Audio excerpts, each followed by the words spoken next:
கிறிஸ்துவிலே மிகவும் பிரியமானவர்களே, 12/4/2024 உங்களை சந்திப்பதில் மகிழ்ச்சி அடைகிறேன். வாருங்கள், ஒரு நிமிடம் நாம் ஜெபிப்போம். அன்பு தகப்பனே, இன்றைக்கும் என்னுடைய பாதுகாப்புக்காய் ஜெபிக்கும்படி என் தேவனுடைய சமூகத்தில் வருகிறேன். என் தேவனுடைய நன்மையும் கிருபையும் விடுதலையும் ஆசீர்வாதம் என்னுடைய வாழ்க்கையில் இருக்கும்படி ஜெபிக்கிறேன். எல்லா பொல்லாப்பு நாசமோச விலைக்கு நீங்கள் பாதுகாத்துக் கொள்ளுங்கப்பா. இயேசு கிறிஸ்து சிந்தின பரிசுத்த ரத்தத்தை இவர் மீதும் ஒரு குடும்பத்தின் மீதும் செய்கிற சகல காரியத்தின் மீது பூசுகிறேன்.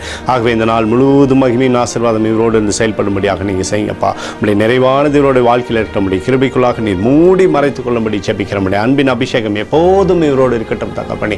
ஆதியாகமம் 12:2 நீ ஆசீர்வாதமாக இருப்பாய் என்று சொல்லி எழுதப்பட்டிருக்கூடிய வார்த்தையின்படி எப்பொழுதும் இவரை ஆசீர்வதித்து இவருடைய பேரை நீங்கள் பெருமைப்படுத்துங்க. இயேசுவின் நாமத்திலே ஒப்புக்கொண்டு ஜெபிக்கிறேன் நல்ல பிதாவே, ஆமேன்.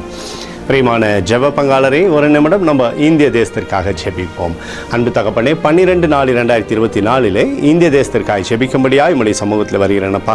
இந்திய தேசத்தை நீங்கள் ஆசீர்வதிக்கும்படியாய் ஜெபிக்கிறேன். தேவனுடைய கரம் தேசத்திலிருந்து அற்புதத்தை செய்யட்டும். உங்களுடைய நிறைவானது தேசத்தில் இருக்கட்டும் ஆண்டவரே. உங்களுடைய கிருபை தேசத்தில் பள்ளிக்கு பெருகட்டும்ப்பா. வருகிற பாராளுமன்ற தேர்தலில் நல்லாட்சியை நீர் உறுதி செய்து தரும்படியாய் ஜெபிக்கிறேன். தேசத்தில் சிறந்த தலைவர்களை நீர் உருவாக்குவீராக. உங்களுடைய கரம் தேசத்திலிருந்து அற்புதத்தை செய்யட்டும். எங்களுக்காக அடித்து நொறுக்கப்பட்டுக்கூடிய இயேசு கிறிஸ்துவும் அவர் சிந்தனை விலையேறப்பட்ட ரத்தத்தை வைத்து ஒப்புக் கொடுக்கிறோம். அத்தோடு இந்திய தேசத்தில் எழுப்புதலை தரும்படியாய் ஜெபிக்கிறேன். எழுப்புதலை தருவீராக, எழுப்புதலை தருவீராக, எழுப்புதலை தருவீராக.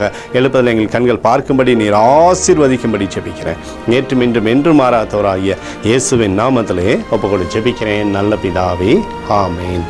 பிரியமான ஜெப பங்காளரை, ஆண்டவர் நம்மளோட ஜெபத்தை கேட்டிருக்கிறார். இந்த நாள் முழுவதும் கர்த்தராகிய இயேசு கிறிஸ்துக்குள் நீங்கள் வளரும்படி உங்களை வாழ்த்தி ஆசீர்வதிக்கிறேன். ஆமேன்.